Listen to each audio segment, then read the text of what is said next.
Greeting and a warm welcome to everyone joining us from the various concerns of the digital realm. Today we are going to discuss about the topic harnessing artificial intelligence to combat climate change in the energy sector. So, speaker Mr. Taiwan is here. So over to you. All right, thank you so much. Good afternoon, everyone. I'm so excited to share with you the webinar topic for today, which is harnessing artificial intelligence to combat climate change in the energy sector. If you look at this topic, it's just a snippet of the current research I'm doing at doctoral level. So I thought of I could highlight maybe one or two things and then share with my target audience, of course. And if you look at the target audience, there are students who are doing computer science, who are doing engineering. We have AI researchers, professionals from the energy sector, and others that are interested in trying to understand the relevance of artificial intelligence. So without further ado, let's look at the contents that I have for you for today's webinar. Okay, now in this webinar, we'll look at the overall view of climate change, the impact it has on the energy sector. Then we'll look at the current challenges in the energy sector due to the climate change. Then we'll look at the role of artificial intelligence in addressing these changes. Then we'll conclude. And then thereafter, I'll allow the attendants or the participants to ask one or two questions. Okay, now, at the end of the object, or rather the objectives of this webinar, we'll look at, the first one is to increase awareness on the current state of climate change and its specific impacts, like I mentioned, on the energy sector. Then we also try to identify one or two challenges that are posed as a result of climate change on the energy sector as well.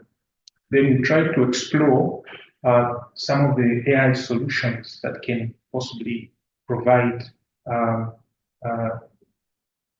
the way forward on how we can solve this problem. Then from there, we'll see how the webinar closes. So for this reason, come with me as we delve into this topic. Now, on the overview of climate change and the impact on the energy sector, we all know that climate change poses significant challenges to Zambia, affecting its environment, economy, and society in so many ways. Despite contributing minimum to the global greenhouse emission, the country is still experiencing severe climate-related challenges. Now, what are some of the impact of climate change on Zambia's environment? Okay, now the first one that we'll look at is we'll start with the agriculture sector. Okay, now in the agriculture sector, we all know that it's a crucial sector for Zambia's economy because we know that it employs a large portion of the population. And one of the consequences of climate change on the agriculture sector is that it disrupts the agricultural practices through altered growing seasons. Of course, we have increased pest outbreaks, then we have water stress. For smallholder farmers who rely on rain-fed agriculture are particularly vulnerable. And because of this, it reduces crop yields, okay, as well as may increase pests and disease outbreaks, of course, which are challenges in livestock management. Okay. The other impact it has is on the water resources. We know that Zambia's climate is characterized by distinct wet and dry seasons. Okay. And because of the climate change, it alters these patterns, leading to unpredictable rainfalls. Of course, like in this case, we have droughts. Okay. And as a result of that, it has affected the crop production, which in turn affects the food security, as well as the water resource management. Okay. We have the other part, which is the energy. We all know that the energy sector plays an important role because the economy thrives so much on the energy sector. It's one of the key drivers of the economy itself. So because of climate change, it has significantly impacted Zambia's energy sector. And because of that, the economic development and social welfare has been affected. And we know that we heavily depend so much on the hydropower generation, okay, which has also been affected because of the irregular rainfall patterns. Okay, then the other one, of course, is the Zambia's ecosystems. Okay, where we look at national parks, wildlife, may face threats from climate change, shifts in habitat stability, migration patterns, the availability of food, and of course, water may affect wildlife population. So these are some of the impacts of climate change. Of course, there are several, but we are not limiting ourselves to these. We can also mention of public health as well, which is also affected in one or the other. So these are some of the impacts of climate change. Okay. Now, it's also important for us to understand the current challenges in the energy sector due to the climate change. We all know that the energy sector is made up of course, companies that produce or supply energy, such as fossil fuels, renewables, and the sectors that demand energy. Of course, the energy supply may include resource extraction, conversion, delivery of energy products, and as well as the energy demand sectors may include the industries, the residential and commercial, as well as transport, as well as agriculture.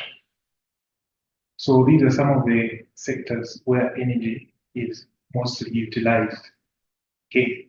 Now, the current challenges that I highlighted is that the first one, of course, there are several of them, there are a lot, but I'll start with the first one, which is increased unpredictability and variability. Now, under this component, we observe that there has been an increased frequency and intensity of storms, okay, floods, depending on the season itself. But in this case, we are experiencing some droughts, which has also disrupted the energy infrastructure as well as the chains as well. And the other thing that we can also highlight is that because of the changes in the seasonal weather patterns, so it also affects the energy demand and supply, especially for renewable sources of energy, like of course we have solar, hydro, and wind as well. Okay. The other challenge which is there is that the need of integration of renewable sources, renewable energy sources. Now, currently we have solar and wind energy, which are eminent and dependent on weather conditions in Zambia. So if the weather pattern is so bad, it's challenging to ensure a stable energy supply. But because of the drought, we can also use that environment as leverage to generate energy as well. And because of this, there's also need for an advanced grid management system that can handle the variability and maintain grid stability as well as reliability. Okay, the other challenge which is there, the third one, is infrastructure vulnerability. How do I mean by infrastructure vulnerability? In an event, we have extreme weather events that can, like for example, if we're experiencing floods, if we need damage to our plants, transmission lines, and distribution networks, leading to outages and increased repair costs as well. Okay. And in addition, we can also look at coastal energy infrastructure, which is increasing at risk from flooding, like I mentioned, storm surge, and threatening the reliability of energy supply. That is, if the weather changes, we have floods, and so on and so forth. Now, the other challenge which is in the energy sector is increased demand, energy demand. We all know currently what we're experiencing because of increased demand. We're experiencing load shedding. Okay. Now, this is as a result of rising temperature that leads to higher cooling demand in summer. Okay, like in this case, if you look at the hydroelectrical utilities, for example, the dams that we have right now, over increase in temperature, it may accelerate the rate of evaporation. Like in this case, we are in this hot season of dry spell. And when it's colder winter, there's increase in heating demand, straining energy resources as well as infrastructure. The other aspect that we can look at is the rapid urbanization and population growth increase, which also leads to increase in energy demand, thereby exacerbating the strain of the existing energy system. Okay, the fifth challenge which is there is the technological and innovation gaps, right? There is a pressing need for innovations in energy storage, grid management, as well as smart technology to enhance resilience and efficiency, right? So if you look at currently in terms of technology and innovation gaps, there are some lapses, and there's need for innovation in energy, as well as grid management and smart technology to enhance resilience and efficiency. All right. Again, under technological and innovation gaps, we have also seen insufficient investment in research and development of new technology and solutions to address evolving challenges posed by climate change. So when you look at investment in research and development, of course, it comes with these are costs, but in the long run, it really helps once we invest. Okay. Now,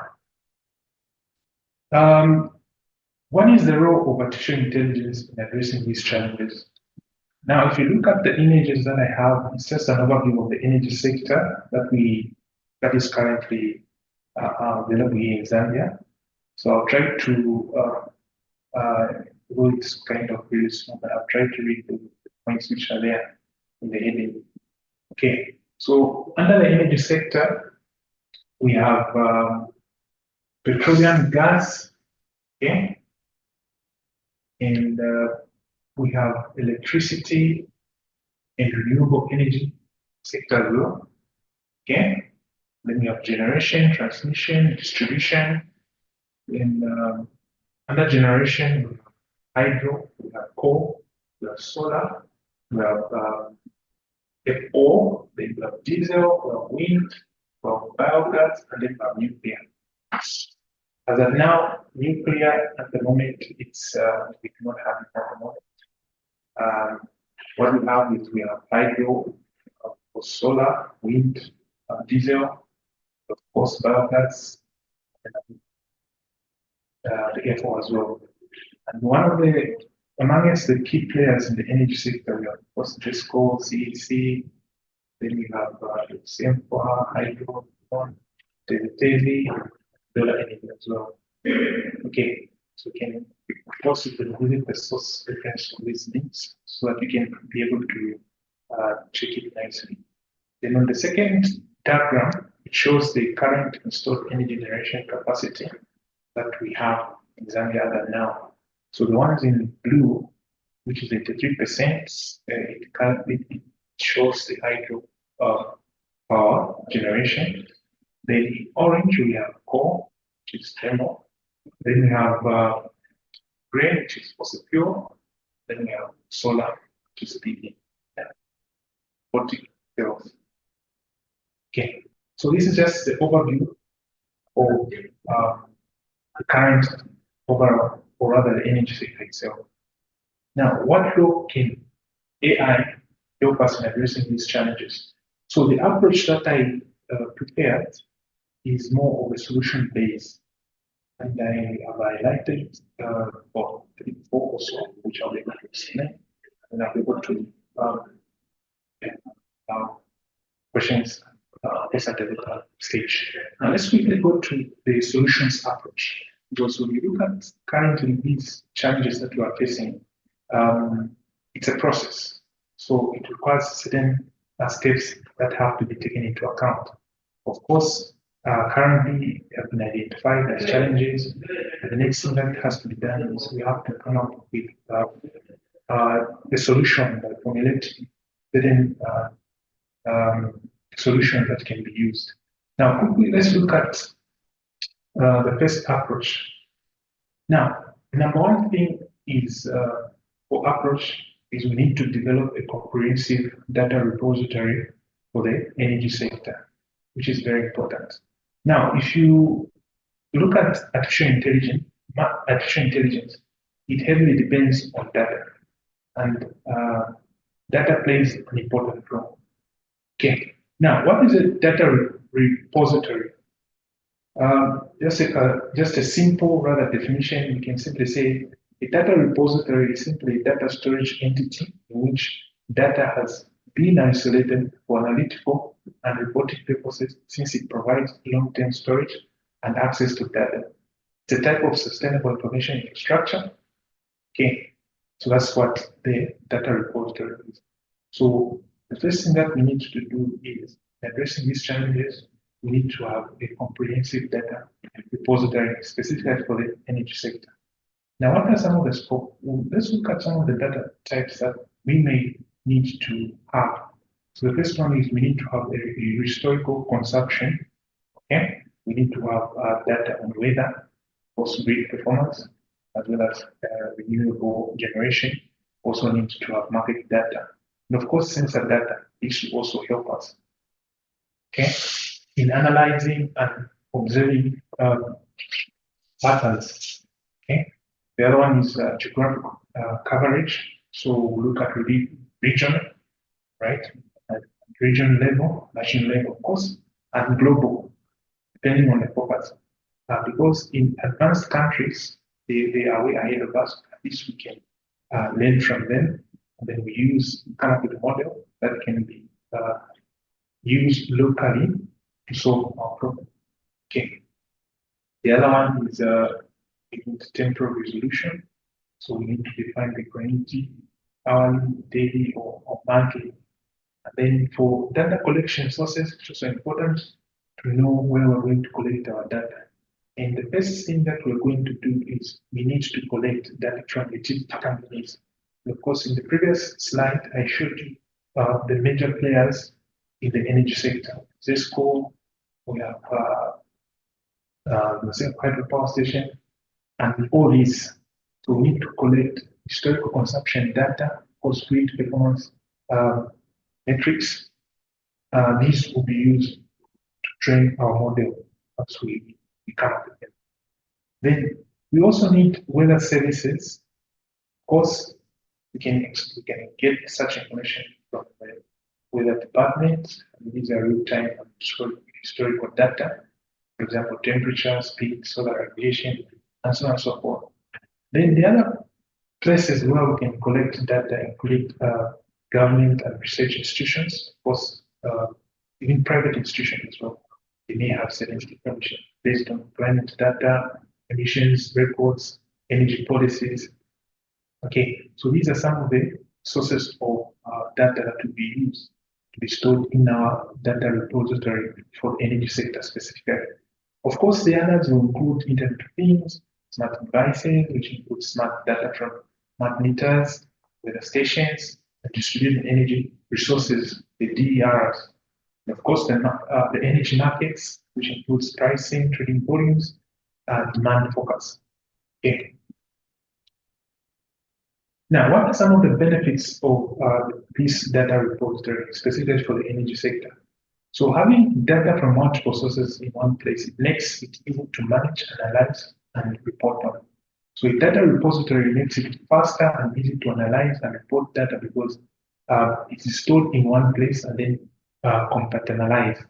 It also improves the quality of data since it's aggregated and preserved without a single repository.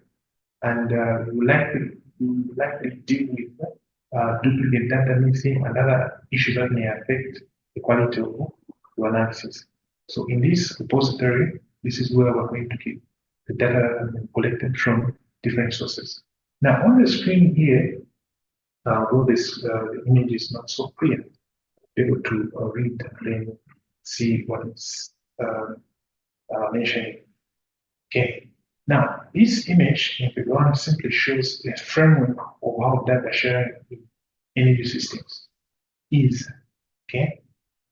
And based on what I highlighted on the emphasis of the importance of establishing uh, data repository for the energy sector. So if I highlight, let me just try to zoom in something. Okay. But on the left-hand side, we have energy generation or production. Okay? Where we have power generation, the oil, thermal, then you have manufacturing or mining, then it goes into energy transmission, then you have energy storage, then the last part is actually energy consumption. So for each of these, they are in different parts. Now, on the energy storage, we have the industry, we have building, and you have transportation. This is where you talk about look at that at the later stage. Then above that, we have data, data customer, we have utility, driven prices, value driven prices of course.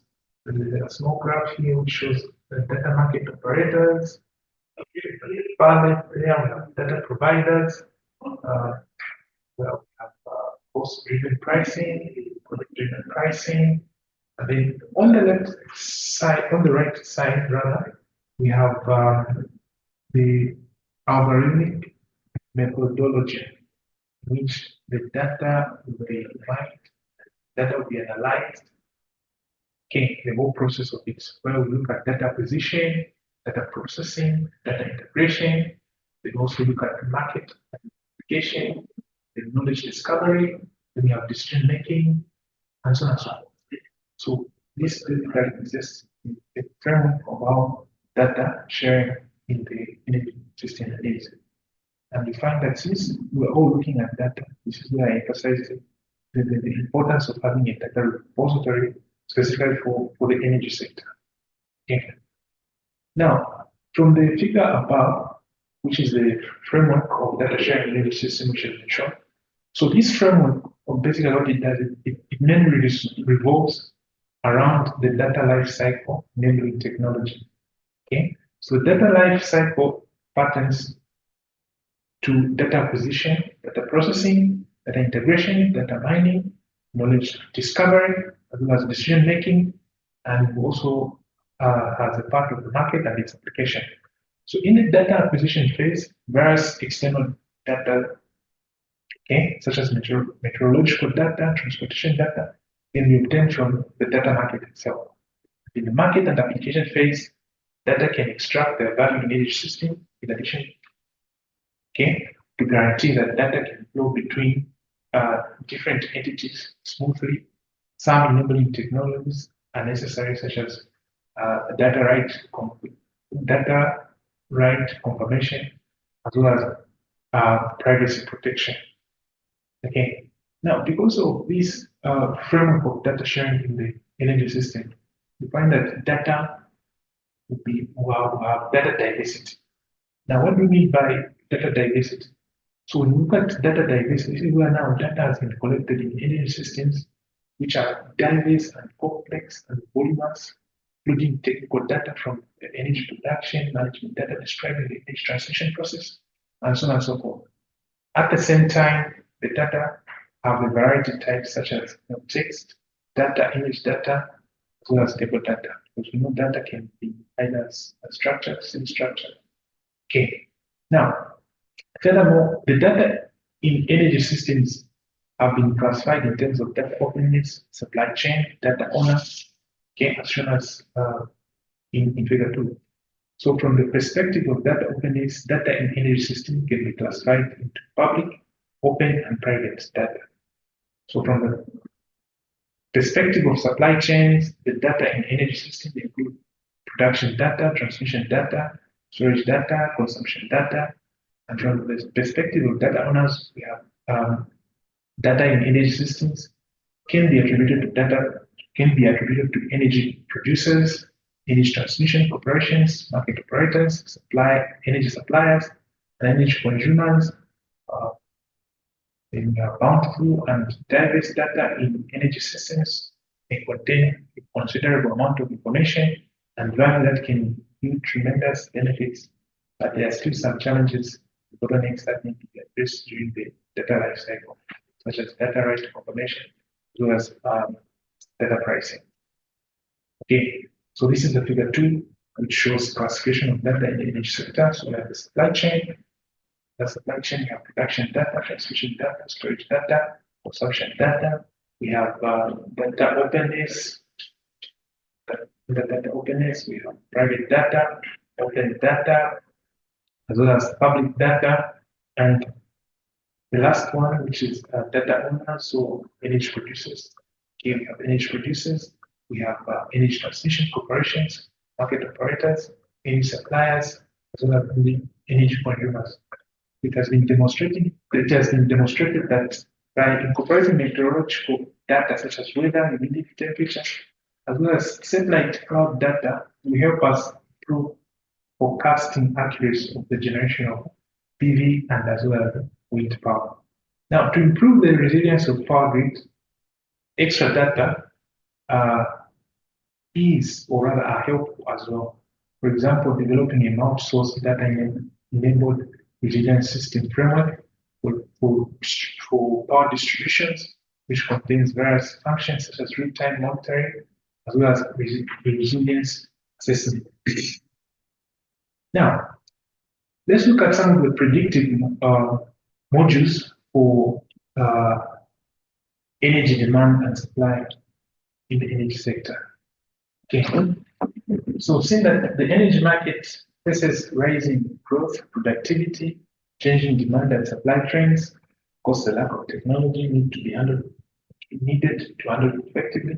There is also need to invest, in AI technologies, especially in the energy sector.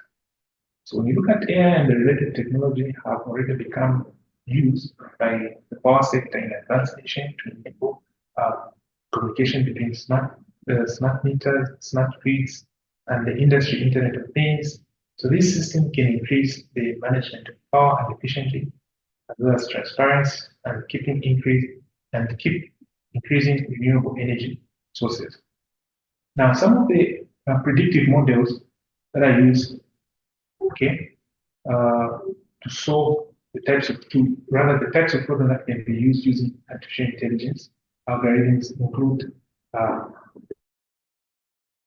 the three main types, which is first one, we look at classification algorithms, clustering algorithms, regression algorithms. Now, the first one, which is cluster algorithm, we have they're divided into 5 different subclasses, which include the naive Bayes, the random forest, the k-nearest neighbor, the decision tree, support vector machines. The second one, which is clustering algorithms, are divided into 4 different subclasses, which includes the k-means clustering, expectation maximization algorithm, the fallacy means algorithm, the hierarchical clustering algorithm. Then we have regression algorithms, which are divided into 5 different subclasses, which include heuristic regression, linear regression, cluster regression, multiple regression algorithm, multivariate regression. Okay. Now, the next slide, we'll look at the techniques of machine learning that can be used in real-time applications. So the first one is supervised learning, second one is supervised learning, third one is forced learning, fourth one is simple learning. Now, supervised learning is a method that is used to learn the data that is applying the right responses and data labels. And when you have unsupervised learning, this is where the next classification is unsupervised, where the algorithm has no valid answers or responses, and unsupervised approaches. The algorithm needs to combine and interpret related data. We have the learning, This one I'll try to try to explain how another approach which is used, that is the intelligent image management system. This is where the reinforced learning come in and then be able to highlight more. Okay. Another reinforced learning, we're saying rewards or feedback. Rewards feedback is given to the algorithm in reinforced learning with proper focus contributing to greater accuracy.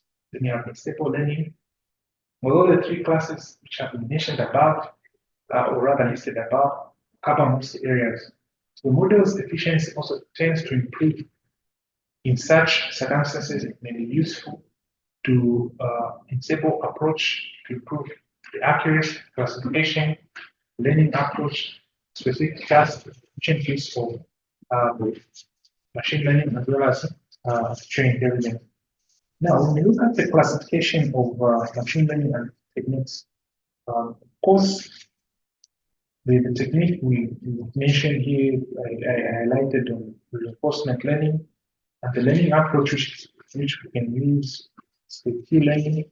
The tasks that can be done with tasks that can be done or used with decision making, sequencing, and the model have particularly where you can work is strategic planning and management.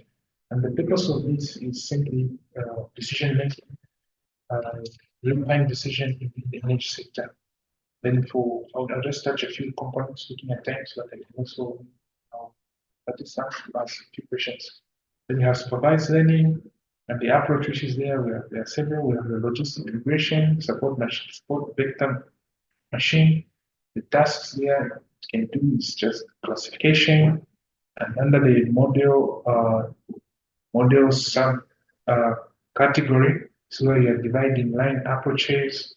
Okay, we have the hyperplane parameters, different decision tree models, and the purpose is that it is used in forecasting of an outage.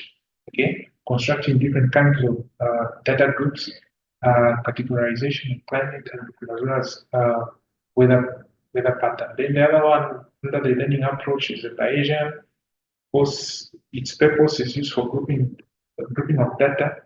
Okay, for grouping of the data. Then you have the supervised learning, where the learning approach is the K-means cluster, the cluster midpoints data, identification of, and the purpose is used for identification of energy consumption. Okay. Then lastly but not the least, we have supervised learning. This is where we use the linear regression, regression tree methods and classification. Of course, the purpose of this one is used just basically for electricity, gas prices, as well as forecasting. Okay, different kinds of data.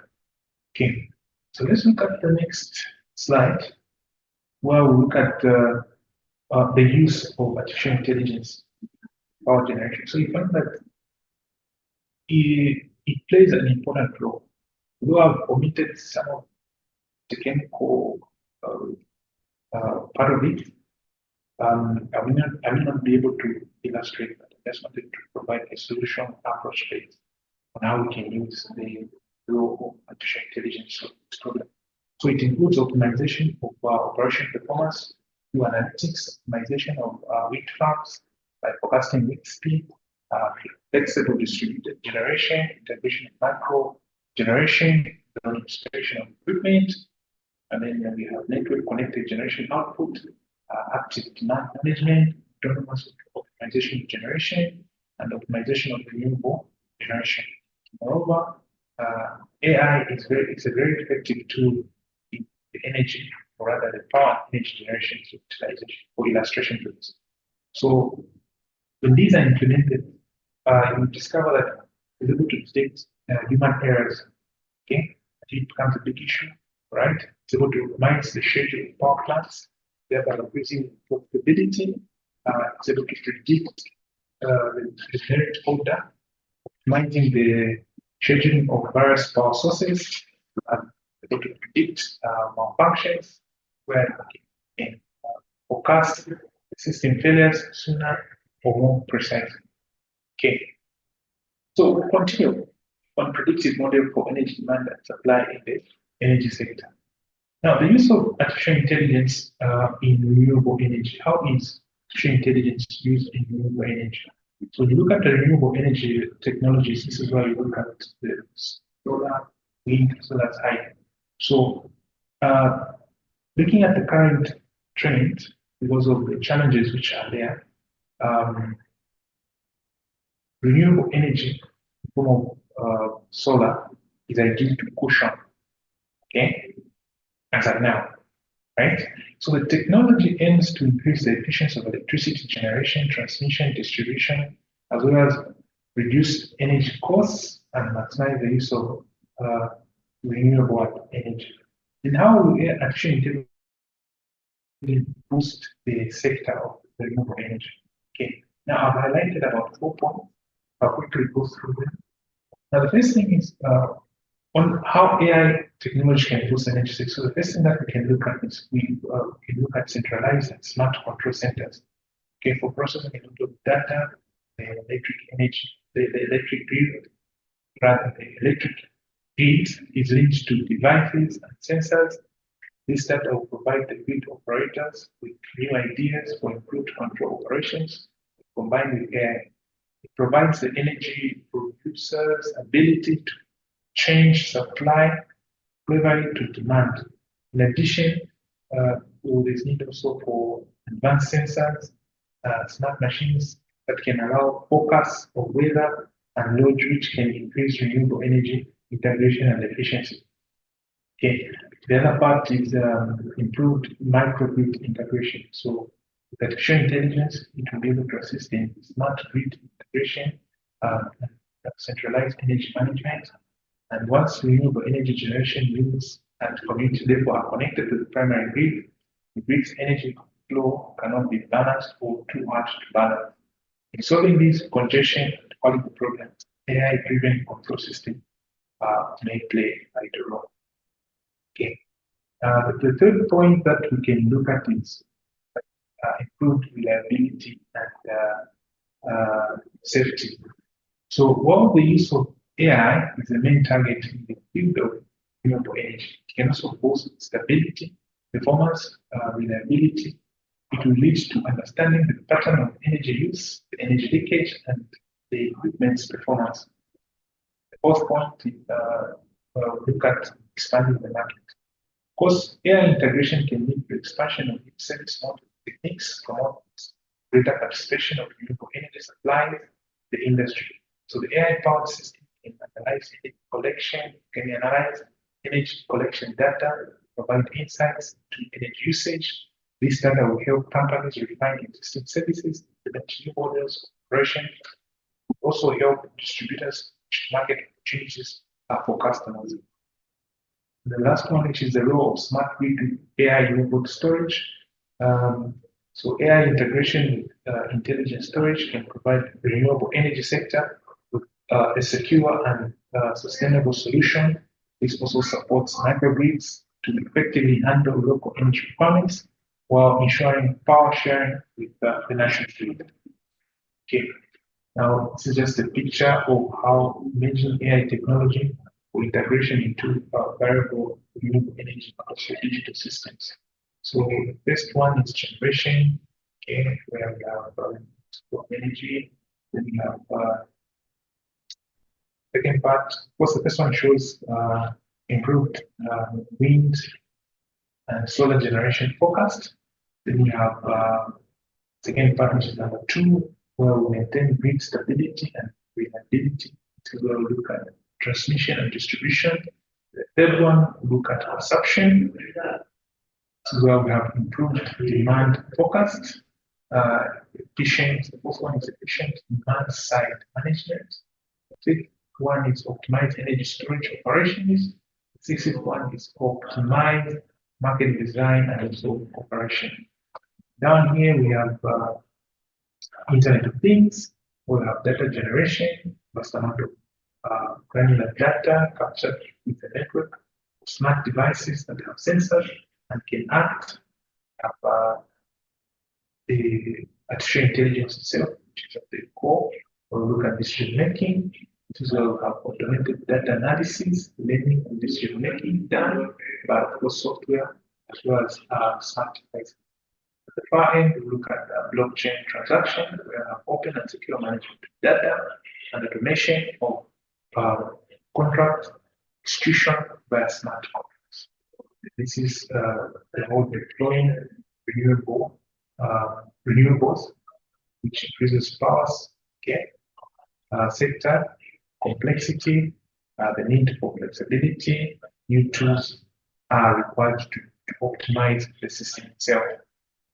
Okay.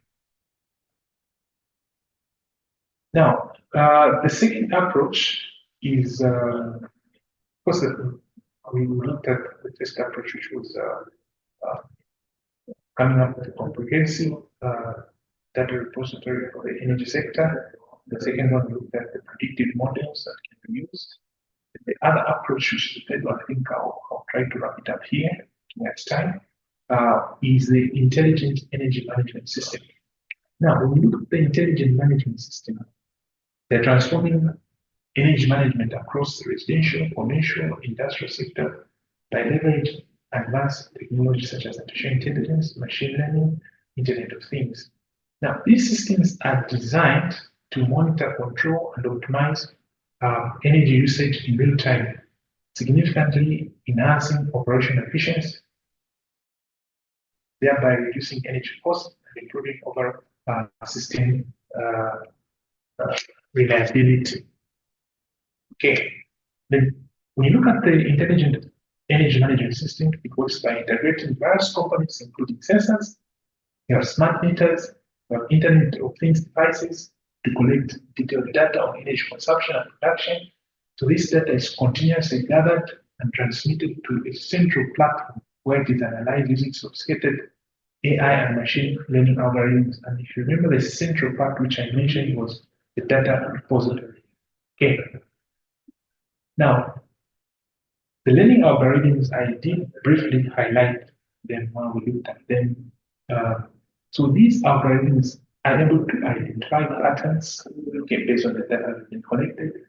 They can predict future energy needs, detect deficiency or potential issues within the energy system based on these insights.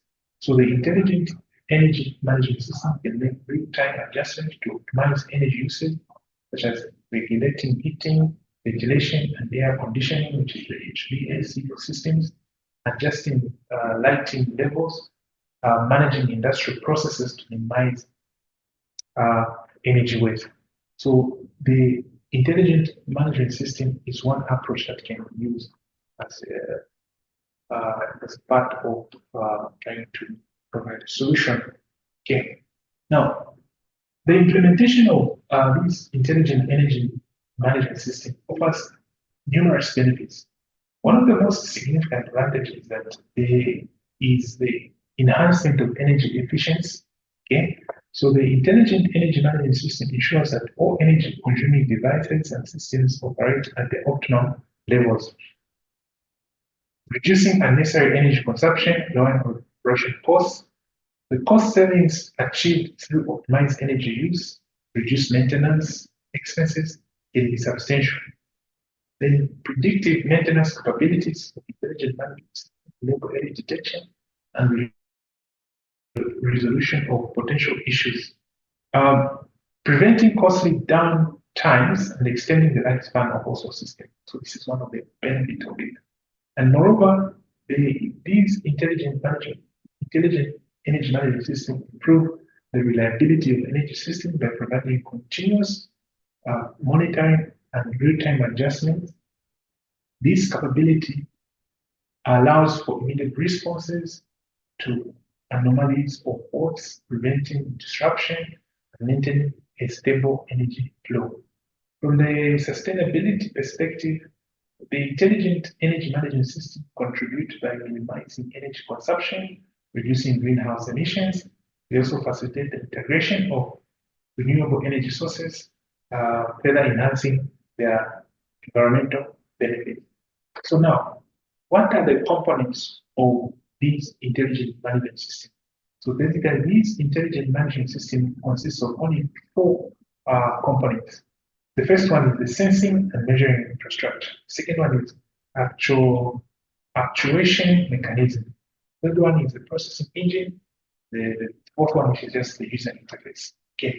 Now allow me to show you this a diagram based on the slide on the next. Okay. Okay. Now the first diagram actually shows the components that make the intelligent energy management system. So we have the environment, the external factors. Then we have actuation mechanisms. We have sensing and measuring infrastructure. Then you have the central platform for processing engine. Then you have the user interface where they interact with the systems, or rather the data collected from the environment, which is being processed by the engine. Okay. Then the second one here down is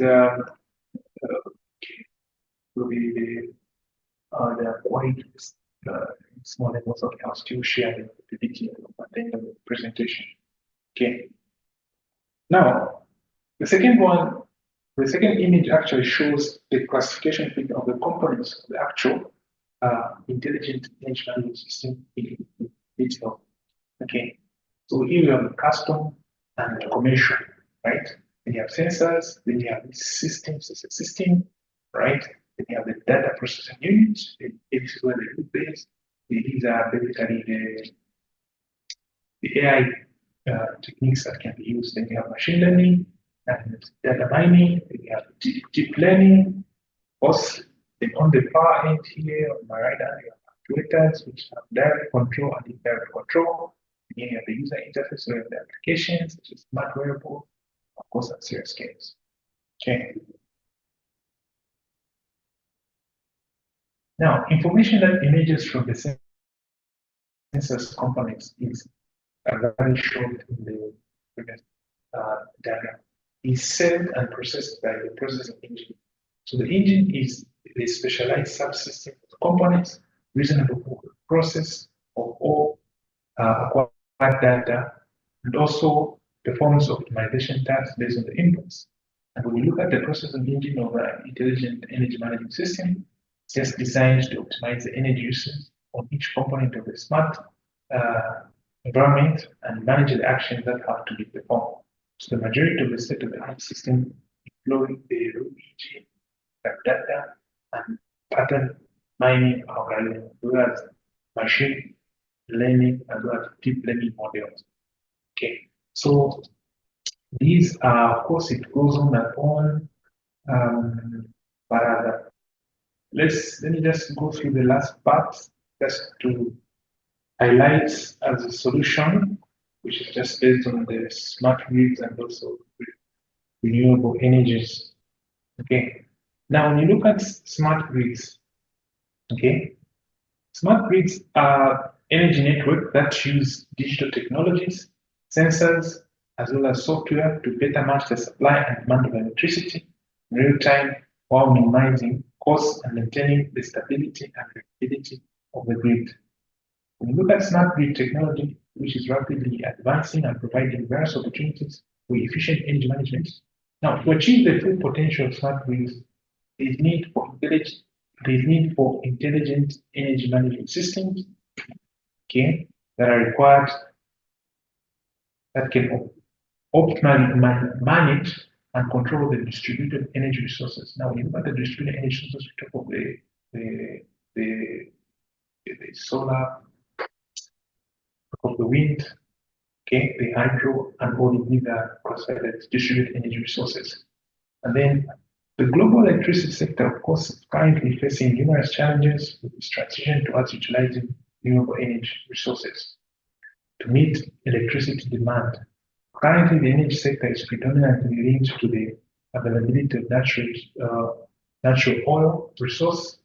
And when you look at the renewable energy source, facilitates establishing a sustainable energy supply. Nonetheless, they are significantly impact reliability as well as power quality, as they are still chaotic, uncontrollable, variable, and mostly unpredictable because of what we mentioned earlier on climate change. But once these are implemented, the beauty about it is that the concept of smart grid, okay, was meant really to give the power grid and functions as well as features it needs to make a smooth transition towards renewable energy integration and sustainability. So this was done by automating and digitalizing the grid to give it the right amount of flexibility, reliability, um, while also giving it the ability to easily handle future changes. So the need for smart grid exponentially increases as more valuable renewable energy sources are integrated into the power system, with the power grid and the electricity market gradually being transformed from a centralized to a more distributed form. Now, this is just an image of how the smart grid works. So the components in are quite really small. I'm sure when I share the PPTs, you'll be able to zoom in and see how it plays. So this is actually the transition from the ordinary grid to the smart grid. And if you look critically here, under the smart grid, this is where you have the Internet of Things, and then this side you have the renewable energies, okay, and then the storage, then you have commercial loads, um, you have residential loads, and so on and so forth. Okay, now this circuit, just to conclude, this circuit was just a component that can be used in the intelligent energy management system. So for the smart grid to operate, it rests on the intelligent management system. So this is basically, if you recall on the image, I'll try to take you back when doing a recap. We looked at one which is commercial, one which is customized. So when you're developing a model, okay, like this one is simply just a small model where it's customized, okay? You have solar, then you have grid, and then battery. Of course, I will not go into the schematic diagram depth because of the complex of the diagram itself. So for now, I'll wrap it up here, looking at time. Thank you so much for your time. Thank you so much. This is what I had to present to the audience. Thank you so much. A big virtual thank you to all of the attendees who had attended and made this webinar a grand success. Thank you for joining us for the today's session, speaker. So No, by thank you this, so much, ma'am. yeah, thank you. By this, we will end the session. Okay, thank you so much. Yeah, thank you so much.